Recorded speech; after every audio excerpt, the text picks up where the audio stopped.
ഈ വീഡിയോ കണ്ടുകൊണ്ടിരിക്കുന്ന എല്ലാ പ്രിയപ്പെട്ടവർക്കും എൻ്റെ സ്നേഹവന്ദനം. ചില നാളുകളായി മലയാളികളായ പെന്തക്കോസ്തുകാരുടെ ഇടയിൽ ഉണ്ടായിക്കൊണ്ടിരിക്കുന്ന ഒരു ചർച്ചാ വിഷയമാണ് മത്തായിയുടെ സുവിശേഷം 11-12 വാക്യങ്ങളിൽ പറഞ്ഞിരിക്കുന്ന പരിശുദ്ധാത്മാവ് കൊണ്ടും തീ കൊണ്ടും സ്നാനം കഴിപ്പിക്കും എന്നുള്ള ആ പദപ്രയോഗം പരിശുദ്ധാത്മാവിനെ കുറിച്ചാണോ അതോ ന്യായവിധിയെക്കുറിച്ചാണോ എന്നുള്ള ഒരു ചർച്ച ആന്തരികമായിട്ട് പെന്തക്കോസ്തുകാരുടെ നടക്കുന്നുണ്ട്. അതാദ്യമായിട്ട് ഞാൻ കേട്ടത് കുമ്മനാട് കൺവെൻഷൻ്റെ സ്റ്റേജിലാണ്. ഞാൻ സ്റ്റേജിലിരിക്കുമ്പോഴാണ് മറ്റൊരു ദൈവദാസൻ അവിടെ പ്രസംഗിക്കുമ്പോൾ പരിശുദ്ധാത്മാവിലും തീയിലും സ്നാനം കഴിപ്പിക്കുന്നത് സിനോണിമസ് അല്ല, രണ്ടും ഒരു കാര്യത്തെക്കുറിച്ചല്ല പറയുന്നത്, രണ്ട് വ്യത്യസ്തമായ കാര്യങ്ങളെക്കുറിച്ചാണെന്നും പരിശുദ്ധാത്മാവിനാൽ സ്നാനം യേശു കഴിപ്പിക്കുന്നത് പോലെ തന്നെ തീ കൊണ്ടും താൻ സ്നാനം കഴിപ്പിക്കും, പക്ഷെ തീ കൊണ്ട് കഴിപ്പിക്കുന്ന സ്നാനം പരിശുദ്ധാത്മ സ്നാനവുമായിട്ട് യാതൊരു ബന്ധമില്ലെന്നും ആ അധ്യായത്തിൻ്റെ താഴോട്ട് വരുമ്പോൾ പറഞ്ഞിരിക്കുന്നത് ന്യായവിധിയോട് ചേർന്ന് കിടക്കുന്നൊരു ചിത്രമാണ് അത് എന്നും താൻ ആദ്യമായിട്ട് തൻ്റെ പ്രസംഗത്തെ സംസാരിച്ചപ്പോൾ അതിൽ പ്രസ്താവിച്ചപ്പോൾ എനിക്ക് വളരെ അത്ഭുതം തോന്നി. എങ്ങനെ ഒരു പെന്തക്കോസ്ത് കൺവെൻഷനിൽ അങ്ങനെ ഒരു പ്രസ്താവന ഉണ്ടായി എന്ന് അപ്പോൾ മുതൽ ഞാൻ ചിന്തിക്കാൻ തുടങ്ങി. അതിനെക്കുറിച്ച് പ്രതികരിക്കണോ വേണ്ടായോ എന്ന് അന്ന് മുതൽ ഞാൻ ചിന്തിക്കുന്നുണ്ടായിരുന്നു. എന്നാൽ പ്രതികരിക്കേണ്ട, വേറെ ഒരു വിഷയത്തിൽ കയറി ഇടപെടേണ്ട എന്ന് വിചാരിച്ച് ഞാൻ മൗനം പാലിക്കുകയായിരുന്നു. എന്നാൽ പിന്നീട് അനേകരും അത് ഏറ്റുപാടുന്നത് ഞാൻ കണ്ടു. കഴിഞ്ഞ വർഷം പ്രത്യേകിച്ചും പല കൺവെൻഷൻ സ്റ്റേജുകളിലും പലരും അത് ഏറ്റുപാടുന്ന കണ്ടപ്പോൾ എവിടെയെങ്കിലും ഇതിന് വ്യക്തമായൊരു മറുപടി കൊടുത്തേ മതിയാകുള്ളല്ലോ എന്നുള്ള ഒരു ചിന്ത എൻ്റെ മനസ്സിൽ കൂടെ കടന്നുപോയുണ്ടായി. അതേ തുടർന്ന് ഈ പ്രാവശ്യം ഞാൻ കുമ്പനാട് കൺവെൻഷന് കടന്നു വന്നായ സമയത്ത് എനിക്ക് പ്രസംഗിക്കാൻ തരുന്നതായിട്ടുള്ള വിഷയം നമ്മളിലൂടെ വ്യാപരിക്കുന്ന അത്യന്ത ശക്തിയുടെ മഹിമാധനത്തെക്കുറിച്ചാണ്. The exceeding greatness of his power that flows through us എന്നുള്ള വിഷയത്തെക്കുറിച്ചാണ് പ്രസംഗിക്കാനോട് ആവശ്യപ്പെട്ടത്. ആ വിഷയം ഞാൻ സംസാരിക്കാൻ വേണ്ടി തയ്യാറെടുക്കുമ്പോൾ പെട്ടെന്ന് ഞാൻ ഈ കാര്യം വീണ്ടും ഓർത്തു. വാസ്തവത്തിൽ ആ exceeding greatness of the power of the holy spirit എന്നുള്ള ഒരു ആശയം ഇന്ന് വാസ്തവമായിട്ട് നമ്മൾ അക്സെപ്റ്റ് ചെയ്യുന്നുണ്ടോ, നമ്മളത് അംഗീകരിക്കുന്നുണ്ടോ, അതിന് വിധേയമായ ഒരു ജീവിതശൈലിയാണോ നമ്മുടേത് എന്നൊക്കെ ഞാൻ ചിന്തിക്കാൻ തക്കവണ്ണം ഇടയായിട്ട് തീർന്നു. അതുകൊണ്ട് അതോട് ചേർന്ന് ഞാൻ ഈ കാര്യം ഒരു റെഫറൻസായിട്ട് പറഞ്ഞു. പെന്തക്കോസ്തിൽ രണ്ട് അഭിപ്രായമുള്ളതിനെക്കുറിച്ചും ഈ വാക്യം എങ്ങനെ ഒരു വിവാദ വിഷയമായിരിക്കുന്നു എന്നുള്ളതിനെക്കുറിച്ചും ഞാൻ ഒരു റെഫറൻസോടെ പറയാൻ തക്കവണ്ണം ഇടയായിട്ട് തീർന്നു.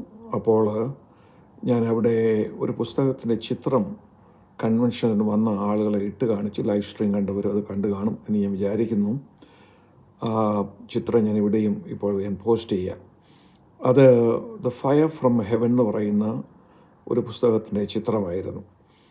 ആ പുസ്തകം ഞാൻ 90കളിൽ വാങ്ങിച്ച ഒരു പുസ്തകമാണ്. അപ്പോൾ ആ പുസ്തകത്തെക്കുറിച്ച് പറയുന്നതിന് മുമ്പ് എനിക്ക് അല്പം കൂടെ പുറകോട്ട് ഇറങ്ങി പറയേണ്ടതായിട്ടുണ്ട്. 1986 കർത്താവിനെ സുവിശേഷ വിളിക്ക് വേണ്ടി ഇറങ്ങാൻ തക്കോണം വീണ്ടും നിർബന്ധിച്ച് വിളിക്കാൻ തുടങ്ങിയത്.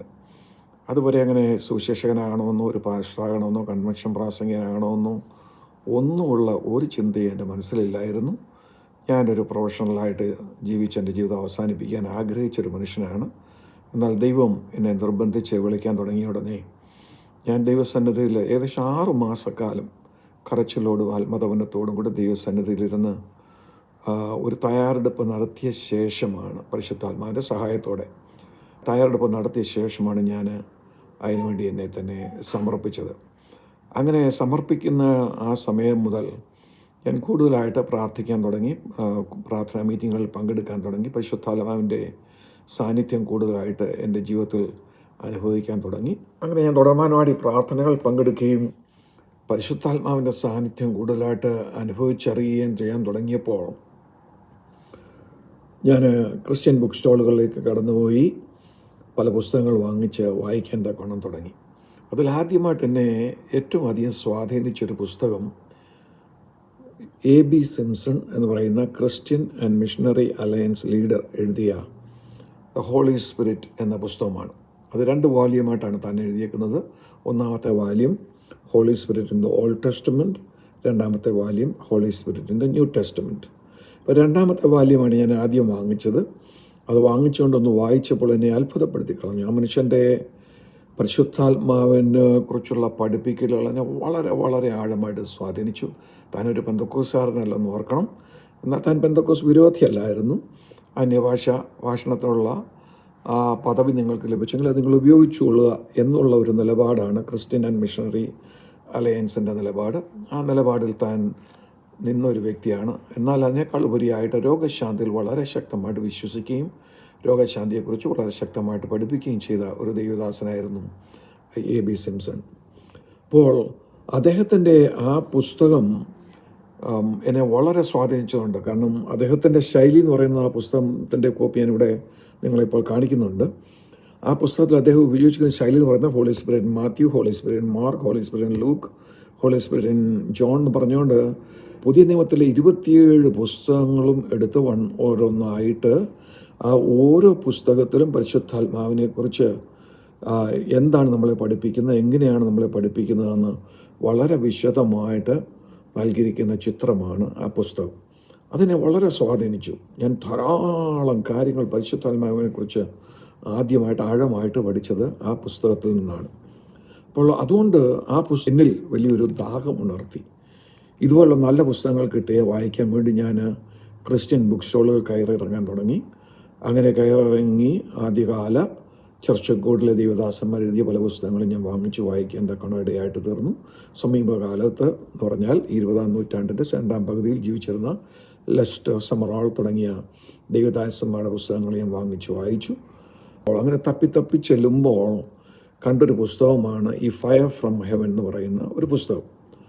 അപ്പം ആ തലക്കെട്ട് കണ്ടപ്പോൾ ഞാൻ വിചാരിച്ചു ഏതോ പെന്തക്കോസ് പാസ്റ്റർ എഴുതിയ പുസ്തകമാണ് എന്ന് കരുതിയാണ് ഞാനത് വാങ്ങിച്ചുകൊണ്ട് വീട്ടിൽ വന്ന് വായിക്കാൻ തുടങ്ങിയത്. ഇൻട്രൊഡക്ഷൻ വായിച്ചപ്പോഴാണ് മനസ്സിലായത് ഒരു പെന്തക്കോസ് പാസ്റ്റർ എഴുതിയ പുസ്തകമല്ല, പിന്നെ ഹാർവാർഡ് യൂണിവേഴ്സിറ്റിയിലെ ഒരു പ്രൊഫസർ എഴുതിയ പുസ്തകമാണ്. അദ്ദേഹം ഹാർവാർഡ് യൂണിവേഴ്സിറ്റിയിലെ റിലിജിയൻ്റെ പ്രൊഫസറായിരുന്നു.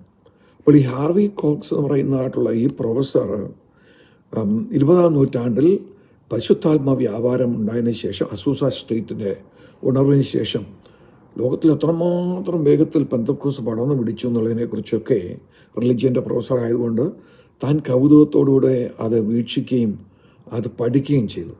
അപ്പോൾ ലോകവ്യാപകമായിട്ട് പെന്തക്കോസിന് എന്ത് സ്വാധീനം ഉണ്ടായിട്ടുണ്ട് എന്ന് പഠിക്കാൻ വേണ്ടി താൻ 4 ഭൂഖണ്ഡങ്ങൾ സഞ്ചരിച്ചു. 100 കണക്കിന് സഭകളിൽ പോയി, ചെറുതും വലുതുമായ ധാരാളം പെന്തക്കോസ് സഭകളിൽ പോയി അവിടെ ആരാധനയിലിരുന്ന് ആരാധനയിൽ എന്താണ് നടക്കുന്നതെന്നെല്ലാം കണ്ടിട്ട് വന്ന് എഴുതിയ ഒരു പുസ്തകമാണ് ഫയർ ഫ്രം ഹെവൻ എന്നുള്ള തലക്കെട്ടോടു കൂടി ആ പുസ്തകം. അദ്ദേഹം അതിനുശേഷം പെന്തക്കോസുകാരനായില്ല എന്ന് മാത്രമല്ല, ഈ അന്യഭാഷ ഭാഷണത്തെക്കുറിച്ചൊക്കെയുള്ള തൻ്റെ വ്യാഖ്യാനങ്ങൾ അല്പം വികലമാണ്. അതല്ല ഞാൻ പറയാൻ ഉദ്ദേശിക്കുന്ന പോയിന്റ്.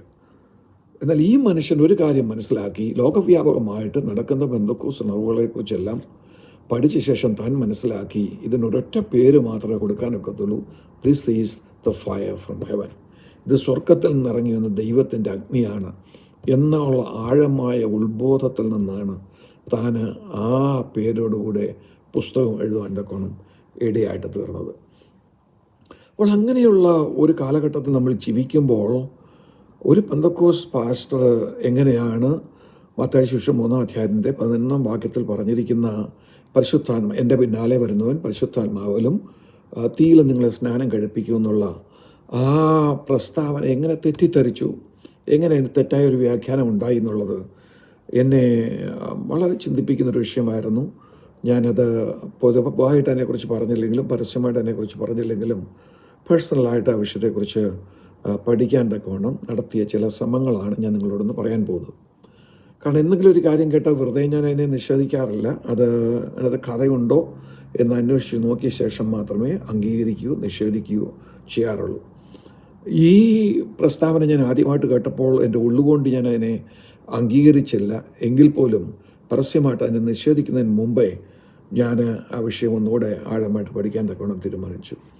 അങ്ങനെ ഞാൻ മടങ്ങി അമേരിക്കയിൽ വന്ന ശേഷം എൻ്റെ കയ്യിലുള്ള വേദവസ്ത വ്യാഖ്യാന ഗ്രന്ഥങ്ങളൊക്കെ, എൻ്റെ ലൈബ്രറിയിൽ തന്നെ ഉള്ള പല വ്യാഖ്യാന ഗ്രന്ഥങ്ങളും ബൈബിൾ കമൻട്രീസ് ഞാൻ എടുത്ത് വായിച്ചു നോക്കി. നമുക്കെല്ലാവർക്കും അറിയാവുന്ന മാത്യു ഹെൻറിയുടെ കമൻട്രി തൊട്ട് ഇങ്ങോട്ട് അനേകരുടെ കമൻട്രി എടുത്ത് നോക്കി, ഗ്രൂഡത്തിൻ്റെ കമൻട്രി എടുത്ത് നോക്കി, പിന്നെ മറ്റ് പലരുടെയും കമൻട്രികൾ എടുത്തു നോക്കി. ഈവൻ കാൽവിൻ്റെ കമൻട്രി വരെ ഞാൻ എടുത്തു നോക്കി. എൻ്റെ 3-4 കമൻട്രികളേ ഉള്ളൂ.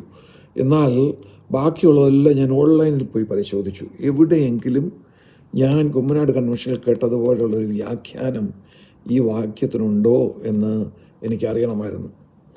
അങ്ങനെ ഞാൻ അന്വേഷിച്ച് വന്നപ്പോൾ കണ്ട ചില കാര്യങ്ങൾ ഞാനിവിടെ വ്യക്തമാക്കാം. ആദ്യമായിട്ട് നോക്കുക, ഇവിടെ ഞാൻ കാണിക്കുന്നതായിട്ടുള്ള ഈ ചിത്രം നമുക്കെല്ലാവർക്കും സുപരിചിതനായ മാത്യു ഹെൻറി ആ വാക്യത്തിൽ നൽകിയിരിക്കുന്ന വിശദീകരണമാണ്. ആ ചിത്രം നിങ്ങളൊന്ന് സൂക്ഷിച്ച് നോക്കി. വളരെ വ്യക്തമായിട്ട് മാത്യു ഹെൻറി പറയുന്നു, ഇവിടെ പറഞ്ഞിരിക്കുന്ന 2 സ്നാനം ഒന്ന് തന്നെയാണ്. അഗ്നി എന്നുള്ള പദം കൂടെ യോഹന്നാൻ അതിൻ്റെ കൂടെ ചേർത്തതിൻ്റെ കാരണം എന്തെന്ന് ചോദിച്ചാൽ, അഗ്നിയുടെ ഗുണങ്ങൾ ഒരു പരിശുദ്ധാത്മാവ് പ്രാപിച്ച ഒരു വ്യക്തിയിലും ഉണ്ടാകും എന്ന് പറഞ്ഞാൽ, അഗ്നി വാമാക്കുന്നത് പോലെ ഈ വ്യക്തി വാമാകും. അഗ്നി പൊല്യൂഷൻ എടുത്ത് കളയുന്ന പോലെ ഈ വ്യക്തിയിൽ നിന്നും മാലിന്യങ്ങൾ പുറത്തു കളയപ്പെടും. ഇങ്ങനെയുള്ള കാര്യങ്ങളൊക്കെ മനസ്സിൽ കണ്ടുകൊണ്ടാണ് യോഹന്നാൻ ആ പദം ഉപയോഗിച്ചത് എന്ന് മാത്യു ഹെൻറി എഴുതിക്കുന്നത് ഞാൻ കണ്ടു. അതുപോലെ രീതിയിലാണ് പിന്നീട് ഞാൻ വായിച്ച മിക്കവാറും എല്ലാ കമൻട്രികളും, പ്രിൻ്റഡ് വേർഷൻ ആണെങ്കിലും ഓൺലൈൻ വേർഷൻ ആണെങ്കിലും വായിച്ച സകല കമൻട്രികളും അതേ അർത്ഥത്തിലാണ് എഴുതിയിരിക്കുന്നതായിട്ട് ഞാൻ കണ്ടത്. അപ്പോൾ എനിക്കൊരു സംശയം തോന്നി, ഇനി മൂലഭാഷയിൽ ഇങ്ങനെയായിരുന്നു എന്നറിയാൻ വേണ്ടി ഞാൻ ഗ്രീക്ക് സ്കോളറൊന്നുമല്ല, എനിക്ക് അല്പം ഗ്രീക്ക് അറിയാം. അതുകൊണ്ട് ഞാൻ ഒരു ഇൻ്റർലീനിയർ വേർഷൻ ഓൺലൈനിൽ പോയി എടുത്തിട്ട് ഈ വാക്യം പ്രിൻ്റ് ഔട്ട് എടുത്ത് നോക്കാൻ തക്കവണ്ണം ഞാൻ തീരുമാനിച്ചു. അതിൻ്റെ ചിത്രം ഞാൻ എൻ്റെ ഇവിടെ കാണിക്കുന്നുണ്ട്. അപ്പോൾ ആ ചിത്രം നിങ്ങളിങ്ങനെ നോക്കിയാൽ നിങ്ങൾക്ക് കാണാം, ഇംഗ്ലീഷ് പദം നിങ്ങൾക്ക് കാണാം, ഗ്രീക്ക് പദം നിങ്ങൾക്ക് കാണാം. ഗ്രീക്ക് പദം ഇംഗ്ലീഷ് എങ്ങനെ വായിക്കേണ്ടത് നിങ്ങൾക്ക് അവിടെ കാണാം. അപ്പം അതിങ്ങനെ നമ്മൾ വായിച്ച് വരുമ്പോൾ ഒടുവിലായിട്ട് അവിടെ ആ കായ് എന്നുള്ള പദം വന്നേക്കുന്നത് കൊണ്ട് പല ഇംഗ്ലീഷ് വേർഷനുകളിലും he will baptise you in Holy Spirit and fire എന്ന് മാത്രമല്ല, ആ കായ് എന്നുള്ള പദം അവിടെ ഉള്ളതുകൊണ്ട് baptise you with Holy Spirit and with fire എന്ന് എടുത്തു പറഞ്ഞിരിക്കുന്നതായിട്ട് നിങ്ങൾക്ക് കാണാൻ തക്കോണം കഴിയും. ബൈബിൾ ആപ്പ് ഉള്ളവരാണ് നിങ്ങളെങ്കിൽ ആ ബൈബിൾ ആപ്പ് നിങ്ങൾക്ക് ആ വാക്യം നിങ്ങൾക്ക് അറിയാമല്ലോ, അനേകം വേർഷൻസിൽ നിങ്ങൾക്ക് എടുക്കാൻ തക്കോണം കഴിയും. എടുത്തു നോക്കി, അനേക വേർഷൻസിലും he will baptise you with Holy Spirit and fire എന്നേ ഉള്ളൂ. എന്നാൽ ചില വേർഷൻസിൽ Holy Spirit and with fire എന്നുണ്ട്. ആ വിത്ത് എന്നുള്ള പദം, ആഡഡ് പദം അവിടെ വരാൻ കാരണം എന്ന് വെച്ചാൽ ഈ കായ് എന്നുള്ള ഗ്രീക്ക് പദം കൊണ്ടാണ്. ഓക്കെ, അത് നിങ്ങളുടെ അറിവിന് വേണ്ടി പറഞ്ഞതേ ഉള്ളൂ. അപ്പോൾ മൂലഭാഷയിൽ അത് തന്നെയാണ്. ഇനി നമുക്ക് ചോദിക്കേണ്ട ഒരു ചോദ്യം ആട്ടെ, ഈ 99 റെഫറൻസ് ഞാൻ നോക്കിയിടത്തും ഇങ്ങനെയാണെങ്കിൽ പിന്നെ എവിടെ നിന്ന് വേറൊരു വ്യത്യസ്തമായ വ്യാഖ്യാനം വന്നു? എവിടെയെങ്കിലും ആരോ വ്യത്യസ്തമായൊരു വ്യാഖ്യാനം കൊടുത്തുകൊണ്ടായിരിക്കണമല്ലോ ഇങ്ങനെ ഈ ദൈവദാസൻ അന്നോടെ പ്രസ്താവിക്കാൻ തക്കണോ ഇടയായത് എന്ന് വിചാരിച്ച് ഞാൻ അന്നോട്ട് പിന്നെയും എൻ്റെ അന്വേഷണം തുടരുകയായിരുന്നു. ഞാൻ ഓൺലൈനിൽ പോയി ധാരാളം ആളുകൾ ആ വാക്യത്തിൽ എഴുതിയിരിക്കുന്ന വ്യാഖ്യാനങ്ങൾ ഞാൻ വായിച്ചു. ധാരാളം ആളുകളുടെ വായിച്ചു. ഒടുവിൽ അന്വേഷിച്ച് വന്നപ്പോൾ എൻ്റെ മനസ്സിൽ കൂടെ ഒരു ചിന്ത പോയി, പെന്തക്കോസ് വിരുദ്ധരായ ആരെങ്കിലും എഴുതിയൊരു പുസ്തകത്തിലായിരിക്കണം ഇങ്ങനെ ഒരു ആശയം വരാൻ സാധ്യത. കാരണം പെന്തക്കോസ് വിരുദ്ധരായ ധാരാളം വേദപണ്ഡിതന്മാർ അമേരിക്കയിലുണ്ട്. ബാപ്റ്റിസ്റ്റുകാരായ അനേകം വേദപണ്ഡിതന്മാർ പെന്തക്കോസ് വിരുദ്ധരാണ്. അതിൻ്റെ വിശദാംശങ്ങളിൽ ഇവിടെ ഞാൻ പോകുന്നില്ല. അവരിൽ ആരെങ്കിലും എഴുതിയ ഒരു പുസ്തകത്തിൽ ഇങ്ങനൊരു വ്യാഖ്യാനം കൊടുത്ത് കാണണമല്ലോ, എങ്കിൽ മാത്രമേ മലയാളികളുടെ ഇടയിലേക്ക് ഇത് പിന്നീട് വരത്തുള്ളല്ലോ എന്നുള്ള ചിന്തയോടുകൂടെ ഞാൻ കഴിഞ്ഞ കുറച്ച് നാളുകളായിട്ട് പെന്തക്കോസ് വിരുദ്ധരായ ബൈബിൾ സ്കോളേഴ്സായിട്ട് അറിയപ്പെടുന്നവരുടെ പുസ്തകങ്ങൾ, അവരുടെ സ്റ്റഡി ബൈബിൾസ്, അവരുടെ തിയോളജി ബുക്സ് ഒക്കെ ഇങ്ങനെ വായിച്ച് വരികയായിരുന്നു. വായിച്ച് വന്നപ്പോൾ ഒടുവിൽ ഞാൻ കണ്ടുപിടിച്ചു, ഒറ്റ റെഫറൻസ് മാത്രം ഞാൻ കണ്ടുപിടിച്ചു. കേരളത്തിൽ ഉയർന്ന ഈ വ്യാഖ്യാനത്തിന് തുല്യമായ വ്യാഖ്യാനമുള്ള ഒരു സോഴ്സ് ഇംഗ്ലീഷ് ഞാൻ കണ്ടുപിടിച്ചു. അത് ഏതാണെന്നറിയാമോ? കാലിഫോർണിയക്കാരനായ ജോൺ മക്കാർദറിൻ്റെ സ്റ്റഡി ബൈബിളാണ്. അതിൻ്റെ പടം ഞാനിവിടെ ഇപ്പം ഇട്ട് നിങ്ങളെ കാണിക്കുന്നുണ്ട്. അപ്പോൾ ജോൺ മക്കാർദർ എന്ന് പറയുന്ന മനുഷ്യൻ നല്ലൊരു വേടവന്നിടനാണ്. എനിക്ക് അദ്ദേഹത്തിൻ്റെ ബൈബിൾ ക്ലാസ് വളരെ ഇഷ്ടമാണ്. ഞാനും ചിലപ്പോൾ റേഡിയോയിലൊക്കെ ശ്രദ്ധിക്കാറുണ്ടായിരുന്നു പണ്ട് കാലത്തൊക്കെ. നല്ല വേദപണ്ഡിതനായ മനുഷ്യനാണ്. പക്ഷേ ഇന്ന് ജീവിച്ചിരിക്കുന്നതിൽ ഏറ്റവും വലിയ പെന്തക്കോസ് വിരോധിയാണ് മനുഷ്യൻ എന്ന് പറയാൻ എനിക്ക് യാതൊരു മടിയുമില്ല. അയാളുടെ ഒരൊറ്റ ബൈബിളിൽ മാത്രമേ ഇത്രയും നാളത്തെ എൻ്റെ അന്വേഷണത്തിനിടയിൽ ഈ രീതിയിലുള്ളൊരു വ്യാഖ്യാനം ഞാൻ കണ്ടുള്ളൂ. മത്തായിയുടെ സുവിശേഷം 3-ാം അധ്യായത്തിൻ്റെ 10 മുതലുള്ള താഴോട്ടുള്ള വാക്യങ്ങൾക്ക് താൻ വ്യാഖ്യാനം കൊടുത്ത് വരുമ്പോൾ താൻ പറയുകയാണ്, അവിടെ യോഹന്നാൻ 3 സ്നാനത്തെക്കുറിച്ച് പറയുന്നുണ്ട്. 1, യോഹന്നാൻ കഴിപ്പിക്കുന്ന വെള്ളം കൊണ്ടുള്ള സ്നാനം. 2, യേശു കഴിപ്പിക്കുന്ന പരിശുദ്ധാത്മാവ് കൊണ്ടുള്ള സ്നാനം. 3, അവിടെ അഗ്നി കൊണ്ടൊരു സ്നാനമുണ്ടെന്ന് പറഞ്ഞിരിക്കുന്നു. അത് പരിശുദ്ധാത്മാവാൻ സാധ്യതയില്ല. അത് താഴോട്ട് കാണുന്ന ന്യായവിധിയുടെ ഭാഗമായിരിക്കണം ആ സ്നാനം എന്ന് ജോൺ മക്കാർത്തറിൻ്റെ ബൈബിളിൽ മാത്രമേ ഞാൻ കണ്ടുള്ളൂ. അവിടെ നിന്നാണോ എൻ്റെ സുഹൃത്തിന് ആ വ്യാഖ്യാനം കിട്ടുമെന്ന് എനിക്ക് അറിഞ്ഞുകൂടാ. ഏതായാലും എൻ്റെ അന്വേഷണങ്ങളിൽ അവിടെ മാത്രമേ ഞാൻ കണ്ടുള്ളൂ. ബാക്കി ഞാൻ അന്വേഷിച്ചെന്ന സകല ഇടങ്ങളിലും അങ്ങനെ ഒരു വ്യാഖ്യാനമില്ല. എല്ലാവരും തന്നെ പറയുന്നത് ഇത് പരിശുദ്ധാത്മാവിനെ കുറിച്ച് പറഞ്ഞു വന്നിട്ട് അതോട് ചേർന്ന് അഗ്നി എന്നോട് പറഞ്ഞേക്കുന്നത് അഗ്നി ശുദ്ധീകരിക്കുന്ന ഒന്നാണ്. അത് പരിശുദ്ധാത്മാവിൻ്റെ അഭിഷേകം നമ്മളുണ്ടാകുമ്പോൾ നമ്മൾ നടക്കുന്ന ശുദ്ധീകരണത്തെക്കുറിച്ച് കാണിക്കാൻ വേണ്ടിയാണ് യോഹന്നാൻ ആ പദപ്രയോഗം ഉപയോഗിച്ചതെന്നാണ്. എന്നെ ഏറ്റവും അത്ഭുതപ്പെടുത്തിയ ഒരു റെഫറൻസോടെ ഞാൻ പറഞ്ഞിട്ട് രണ്ടാമത്തെ പോയിന്റ് പറഞ്ഞ് നിർത്താം. അത് കാൽവിൻ്റെ കമൻ്ററിയാണ്. എൻ്റെ കയ്യിൽ കാൽവിൻ്റെ കമൻ്ററിയുടെ ഒരു സെറ്റുണ്ട്. അതിൻ്റെ ഞാനൊരു പടം ഇവിടെ ഇടുന്നുണ്ട്. കാൽവിൻ പോലും പറയുന്നു പരിശുദ്ധാത്മാവിനെക്കുറിച്ച് അവിടെ തീ എന്നുള്ള പദം കൊണ്ട് യോഹന്നാൻ പറഞ്ഞല്ലോ, അതിൽ അദ്ദേഹം അത്ഭുതപ്പെട്ടിട്ട് അദ്ദേഹം പറയുകയാണ് ആ എപ്പിത്തറ്റ് എന്നുള്ള പദം ഉപയോഗിച്ചിരിക്കുന്നത്. അല്ലെങ്കിൽ അങ്ങനെ ഒരു പ്രയോഗം നമ്മുടെ മാടൻ ഭാഷ പറഞ്ഞാൽ അങ്ങനെ ഒരു പ്രയോഗം യോഹന്നാൻ നടത്താൻ തക്കവണ്ണം മുഖാന്തരമായി തീർന്നത് പരിശുദ്ധാത്മാവ് ഒരു വ്യക്തിയിൽ വരുമ്പോൾ ഉണ്ടാകുന്ന ശുദ്ധീകരണത്തെക്കുറിച്ച് സൂചിപ്പിക്കാൻ വേണ്ടിയാണ് എന്നാണ് ഈവൻ ജോൺ കാൽവിൻ പോലും പറഞ്ഞത്. അങ്ങനെയാണ്.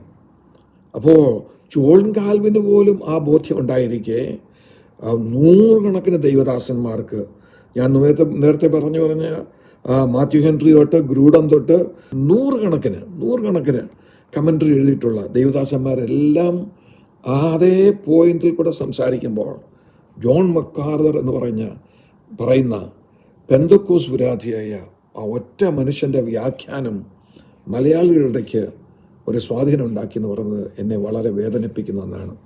കാരണം ഞാനൊരു പക്കാ പെന്തക്കോസുകാരനാണ്. എനിക്ക് യാതൊരു മടിയില്ല ഞാനൊരു പെന്തക്കോസുകാരനാണെന്ന് പറയാൻ, ഒരു പെന്തക്കോസ് പാസ്റ്ററാണെന്ന് പറയാൻ എനിക്ക് യാതൊരു മടിയുമില്ല. മരിക്കുന്നവരെ ഒരു പെന്തക്കോസ് പാസ്റ്ററായിട്ട് തുടരണം എന്നുള്ളതാണ് എൻ്റെ ഏറ്റവും വലിയ ആഗ്രഹം. ഇന്നും ഞാൻ അന്യഭാഷ പറയുന്ന വ്യക്തിയാണ്. ഇന്നും അന്യഭാഷയിൽ ദൈവത്തെ ആരാധിക്കുന്ന വ്യക്തിയാണ്. ഇന്നും സ്വപ്നങ്ങൾ കാണുന്ന വ്യക്തിയാണ്. ദർശനങ്ങൾ കാണുന്ന വ്യക്തിയാണ്. ഞാൻ വെളിപ്പാട് വിശ്വസിക്കുന്ന വ്യക്തിയാണ്. ഞാൻ പ്രവചനങ്ങൾ വിശ്വസിക്കുന്ന വ്യക്തിയാണ്. എല്ലാ അർത്ഥത്തിലും ഞാനൊരു പക്കാ പെന്തക്കോസുകാരനാണ്. ഞാൻ ബൈബിളൊക്കെ പഠിക്കാൻ കുറേ സമയമൊക്കെ എടുത്തിട്ടുണ്ട്. പക്ഷെ അതൊന്നും എൻ്റെ പെന്തക്കോസ് അനുഭവത്തെ കോംപ്രമൈസ് ചെയ്യാൻ ഞാൻ അനുവദിച്ചിട്ടില്ല. അതുകൊണ്ട് ഇങ്ങനെ ഒരു സംഭവം നമ്മുടെ മധ്യത്തിൽ ഉണ്ടായതിൽ ഞാൻ ഖേദിക്കുന്നു. ഇന്ന് ഞാൻ ഈ വീഡിയോ ഇടാനുള്ള കാരണം എന്തെന്ന് ചോദിച്ചാൽ അത് അനേകർ ഏറ്റുപാടാൻ തുടങ്ങി. കുമ്പനാട് കൺവെൻഷനിൽ ഞാനത് പറഞ്ഞു കഴിഞ്ഞപ്പോൾ തന്നെ ഒരു ദൈവദാസൻ വന്ന് എന്നോട് തർക്കിക്കാൻ തുടങ്ങി. ഞാൻ അദ്ദേഹത്തോട് തർക്കിക്കാൻ നിന്നില്ല. അദ്ദേഹം പറയുന്നു, അല്ല പാസ്റ്ററേ, അവിടെ ഒരു സ്നാനത്തെക്കുറിച്ചല്ല, യോഹന്നാൻ 2 സ്നാനത്തെക്കുറിച്ച് പറഞ്ഞു. അദ്ദേഹം എനിക്കൊന്നും മക്കാർത്തറിൻ്റെ ബൈബിൾ വായിച്ചില്ല. അല്ലെ അദ്ദേഹം പറഞ്ഞ 3 സ്നാനത്തെക്കുറിച്ച് യോഹന്നാൻ അവിടെ പറഞ്ഞിട്ടുണ്ടെന്ന് പറഞ്ഞേനെ. ഇനി രണ്ടാമതൊരു പോയിൻ്റൂടെ പറഞ്ഞ് ഞാൻ അവസാനിപ്പിക്കാൻ ആഗ്രഹിക്കുന്നത് എന്താണെന്ന് ചോദിച്ചാൽ, നമ്മുടെ ഇടയ്ക്ക് ഈ പ്രതികരണം ഉണ്ടാകാൻ മുഖാന്തരമായി തീർന്ന ഒരു കാര്യം എന്തെന്ന് ചോദിച്ചാൽ, ന്യൂ ജനറേഷൻ ചർച്ചുകൾ എന്ന് വിളിക്കപ്പെടുന്ന ചർച്ചുകളിലുള്ള അനേകം ചെറുപ്പക്കാരായ പാസ്റ്റേഴ്സ് മുമ്പോട്ട് വന്ന് അഗ്നി അഭിഷേകത്തെക്കുറിച്ച് സംസാരിക്കാൻ തുടങ്ങി. അഗ്നി അഗ്നി അഗ്നി അഗ്നി അഗ്നി എന്നുള്ളൊരു പദപ്രയോഗം കൂടെ നമ്മുടെ ഇടയ്ക്ക് കേടാൻ തുടങ്ങി. തീയറിന്ന് തീ പിടിച്ചോ എന്നൊക്കെയുള്ള സംസാരങ്ങൾ നമ്മുടെ ഇടയ്ക്ക് ഉണ്ടായതാണ് ഇങ്ങനെയൊരു ശക്തമായ പ്രതികരണം മെയിൻ ലൈൻ പെന്തക്കോസ്റ്റിൽ നിന്നും ഉണ്ടാകാൻ മുഖാന്തരമായത് എന്ന് ഞാൻ വിശ്വസിക്കുന്നു. അതുകൊണ്ട് എനിക്ക് ന്യൂ ജനറേഷൻ ചർച്ചയുള്ള എൻ്റെ അനുജന്മാരോട് ഒരു കാര്യം കൂടെ പറയാനുണ്ട്. ബൈബിളിലെങ്ങും അഗ്നിയാൽ അഭിഷേകം ചെയ്യുമെന്ന് പറഞ്ഞിട്ടില്ല. യോഹന്നാനും അഗ്നിയാൽ അഭിഷേകം ചെയ്യുമെന്ന് പറഞ്ഞില്ല. അഗ്നിസ്നാനം എന്നാണ് പറഞ്ഞത്. അഗ്നിസ്നാനമെന്നാണ് പറഞ്ഞത്. സ്നാനവും അഭിഷേകവും തമ്മിൽ വലിയ വ്യത്യാസമുണ്ടെന്ന് നിങ്ങൾക്കറിയാമല്ലോ. ഞാൻ കഴിഞ്ഞ വർഷം ഒരു ചർച്ചയിൽ ചെന്നപ്പോൾ ആ ചർച്ചിലെ കുഞ്ഞുങ്ങൾ കൂടെ ഞാൻ റോമാലേഖനത്തിൽ നിന്നാണ് പ്രസംഗിച്ചത്. അവർക്ക് മനസ്സിലാകാൻ വേണ്ടി ക്രിസ്തുവിലൊരു പുതിയ മനുഷ്യനാകുക എന്ന് പറഞ്ഞാൽ എന്താണ് എന്നുള്ളതിനെക്കുറിച്ച് ഞാൻ ആ ചർച്ചിൽ പ്രസംഗിക്കുമ്പോൾ സ്നാനത്താലാണ് നമ്മൾ ക്രിസ്തുവിനോട് ചേരുന്നത്, ദൈവസഭയോടും ചേരുന്നത് സ്നാനത്താലാണ്. അപ്പോൾ സ്നാനപ്പെട്ട വ്യക്തികളെക്കുറിച്ച് പുതിയ നിയമത്തിലെ കാഴ്ചപ്പാട് എന്തായിരുന്നു എന്ന് വ്യക്തമാക്കാൻ വേണ്ടി ഞാൻ അന്നവിടെ ഒരു പടം കാണിച്ചു. ആ പടം ഞാനിവിടെ ഇപ്പോൾ കാണിക്കുന്നുണ്ട്. ഈ പടത്തിലേക്ക് നിങ്ങളൊന്ന് സൂക്ഷിച്ചു നോക്കിക്കേ. ഇവിടെ നമ്മുടെ വെള്ളരിക്കയുടെ വർഗത്തിൽപ്പെട്ട ഒരു സാധനം ഇവിടെ അമേരിക്കയിലുണ്ട്. അതിൻ്റെ പേര് കുക്കുംബർ എന്നാണ് എന്നെ എവിടെയും വിളിക്കുന്നത്. പക്ഷേങ്കിൽ ഇവിടെ അതാരും തോരൻ വെക്കുകയോ കറി വെക്കുകയോ തീയൽ വെക്കുകയോ എന്നല്ല ചെയ്യുന്നത്. അത് സാലഡ് ഉണ്ടാക്കാനാണ് വെള്ളക്കാർ ഉപയോഗിക്കുന്നത്. ഒന്നുകിൽ അതുകൊണ്ട് പച്ചയായിരിക്കുമ്പോൾ അരിഞ്ഞിട്ട് സാലഡ് ഉണ്ടാക്കും, അല്ലെങ്കിൽ അത് ഉപ്പിലിടും. അപ്പോൾ ഈ പടത്തിൽ നിങ്ങളൊന്ന് സൂക്ഷിച്ച് നോക്കി. ഒരു പച്ച കുക്കുംബറിൻ്റെയും പടം ഇവിടെ ഉണ്ട്, ഒരു പിക്കിളിട്ട കുക്കുംബറിൻ്റെയും പടം ഇവിടെ ഉണ്ട്. ഒന്ന് നോക്കി. ഞാനന്ന് കുഞ്ഞുങ്ങളോട് പറഞ്ഞ് മനസ്സിലാക്കിയൊരു വിഷയം, സ്നാനപ്പെടുക എന്ന് പറഞ്ഞാൽ സ്നാനം എന്നുള്ളത് കൊണ്ട് ബൈബിൾ ഉദ്ദേശിച്ചത് എന്താണെന്ന് ഞാൻ ഒരിക്കൽ പഠിക്കുമ്പോൾ എന്നെ ഒരു ഗ്രീക്ക് തത്വചിന്തകനെ വാസ്തവം പറഞ്ഞാൽ അത് മനസ്സിലാക്കാൻ സഹായിച്ചത്. കാരണം ബാപ്റ്റിസോ എന്നുള്ള പദം കൊണ്ട് അവരുദ്ദേശിച്ചത് ഈ കുക്കുംബർ ഉപ്പിലിടുന്ന പോലെ ഉപ്പിലിട്ടങ്ങ് വെച്ചേക്കുന്നതിനെയാണ് ബാപ്റ്റിസോ എന്ന് പറഞ്ഞത്. അവർക്ക് രണ്ട് പദമുണ്ടായിരുന്നു, ഞാനൊന്ന് മനസ്സിലാക്കി. ഒന്ന് ബാപ്റ്റോ എന്നുള്ളൊരു വേർഡുണ്ട് എന്ന് പറഞ്ഞാൽ മുക്കിയിട്ടെങ്കിൽ പൊക്കിയെടുക്കുക എന്നാണ് അതിൻ്റെ അർത്ഥം. മുക്കിയിട്ട് പൊക്കിയെടുക്കുക, അതാണ് ബാപ്റ്റോ എന്നുള്ള പദത്തിൻ്റെ അർത്ഥം. അപ്പം നമ്മുടെ തളിപ്പ് സ്നാനം ആണെങ്കിൽ അതാണെന്ന് പറയാം. നിമിഷം നേരത്തെ കോണ്ടാക്റ്റേ ഉള്ളൂ വെള്ളവുമായിട്ട്. അതുപോലെ തന്നെ അവർ ഈ ബാപ്റ്റോ എന്നുള്ള പദം പ്രാചീന ഗ്രീക്കിൽ ഉപയോഗിച്ചിരുന്നത് എന്താണെന്ന് വെച്ചാൽ ഈ കുക്കുംബർ ഉപ്പിലിടുന്നതിന് മുമ്പ് പെട്ടെന്നത് അത് പിക്കിളാകാൻ വേണ്ടി ഇവർ ചൂടുവെള്ളത്തൊന്ന് മുക്കി ഇനി പൊക്കിയെടുത്തിട്ട് പിന്നായിരുന്നു അവർ ഈ ഉപ്പുലായനിക്കകത്ത് ഇടുന്നത്. അതിനവർ ഉപയോഗിച്ചിരുന്ന പദമാണ് ബാപ്റ്റോ എന്നുള്ള പദം. എന്നാൽ ബാപ്റ്റിസ്മോ എന്നുള്ള പദം കൊണ്ട് ഉപയോഗിച്ചത് ഇതിനകത്ത് അങ്ങ് ഇട്ട് മുക്കി വെക്കുക എന്നുള്ളതാണ്. അപ്പോൾ മുക്കി വെച്ചാൽ സംഭവിക്കുന്നതാണ്, വീണ്ടും ഞാൻ പടം കണ്ട് ഇവിടെ കാണിക്കുകയാണ്. നോക്കിക്കേ, പച്ച കുക്കുംബറും ഉപ്പിലിട്ട കുക്കുംബറും തമ്മിലുള്ള വ്യത്യാസം നോക്കിയേ. അതിൻ്റെ നിറം മാറി, അതിൻ്റെ ക്വാളിറ്റി മാറി.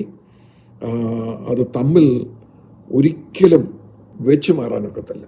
എന്ന് പറഞ്ഞാൽ ഈ പിക്കിളിട്ട കുക്കുംബറിനെ എത്ര ചെറുതായിട്ട് നമ്മൾ മുറിച്ചാലും അത് പിക്കിൾ തന്നെയാണ്. ഇവിടെ മക്ഡോണൾഡ്സിലൊക്കെ പോകുമ്പോൾ അങ്ങനെ ചെറുതായിട്ട് മുറിച്ച് ഈ കുക്കുംബറിൻ്റെ കഷ്ണങ്ങൾ നമുക്ക് കിട്ടുമല്ലോ. എത്ര ചെറുതായിട്ട് മുറിച്ചാലും അത് പിക്കിളാണ്. കാരണം ഉപ്പ് ഇതിനകത്ത് മുഴുവൻ അങ്ങ് കയറി. അപ്പോൾ സ്നാനപ്പെട്ട ഒരു വ്യക്തിയെക്കുറിച്ച് പുതിയ നിയമത്തിലുണ്ടായിരുന്ന ചിത്രമെന്ന് പറയുന്നത് അവൻ സമ്പൂർണ്ണമായിട്ടും രൂപാന്തരപ്പെട്ടവനായിരിക്കണം എന്നുള്ളതായിരുന്നു. എന്ന് പറഞ്ഞാൽ ഈ പിക്കിളിട്ട കുക്കുംബറിനെ തിരിച്ച് നമുക്ക് പിക്കിളിടാത്ത കുക്കുംബറായിട്ട് മാറ്റാൻ സാധിക്കാത്തതുപോലെ ഉള്ളൊരു രൂപാന്തരമാണ് സ്നാനപ്പെട്ട ഒരു വിശ്വാസിയിൽ ദൈവത്തിൻ്റെ വചനം പ്രതീക്ഷിക്കുന്നത്. ഒന്നുകൂടെ ഞാൻ പറഞ്ഞാൽ, ഈ പച്ച കുക്കുംബറിനെ എപ്പം വേണേലും നമുക്ക് പിക്കിളിട്ട കുക്കുംബറാക്കി മാറ്റാം. പക്ഷെ പിക്കിളിട്ട കുക്കുംബറിനെ തിരിച്ചൊരിക്കൽ പോലും പച്ച കുക്കുംബറായിട്ട് മാറ്റാനൊക്കത്തില്ല. കാരണം അത് എന്നേക്കുമായിട്ട് മാറ്റപ്പെട്ടു പോയി, എന്നേക്കുമായിട്ട് രൂപാന്തരപ്പെട്ടു പോയി. അതാണ് സ്നാനപ്പെടുന്ന ഒരു വ്യക്തിയിൽ ഉണ്ടാകാൻ പുതിയ നിയമം ആഗ്രഹിച്ചതായിട്ടുള്ള രൂപാന്തരം. അത്രമാത്രം രൂപാന്തരം ഉണ്ടാകണം. അപ്പം സ്നാനം എന്നുള്ള പദം കൊണ്ട് ബൈബിൾ ഉദ്ദേശിക്കുന്ന എന്താണെന്ന് വ്യക്തമാക്കാൻ വേണ്ടിയാണ് ഞാൻ ആ കാര്യം ഇപ്പോൾ ഇവിടെ പ്രസ്താവിച്ചത്. അഗ്നിയാൽ നമ്മളെ സ്നാനം കഴിപ്പിക്കുക പറഞ്ഞാൽ ദൈവത്തിൻ്റെ പരിശുദ്ധാത്മാവിൻ്റെ അഗ്നി സമ്പൂർണ്ണമായിട്ട് നമ്മുടെ അന്തരീന്ദ്രിയങ്ങളിലൊക്കെയും അത് വ്യാപരിക്കും എന്നാണ് അതുകൊണ്ട് യോഹന്നാൻ ഉദ്ദേശിച്ചത്. ആ അനുഭവം ഉണ്ടായിട്ടുള്ള ഒരു വ്യക്തി എന്നുള്ള നിലയിൽ എനിക്ക് 100% മനസ്സിലാക്കാൻ കഴിയുന്നുണ്ട് യോഹന്നാൻ എന്താണ് ഉദ്ദേശിച്ചതെന്ന്.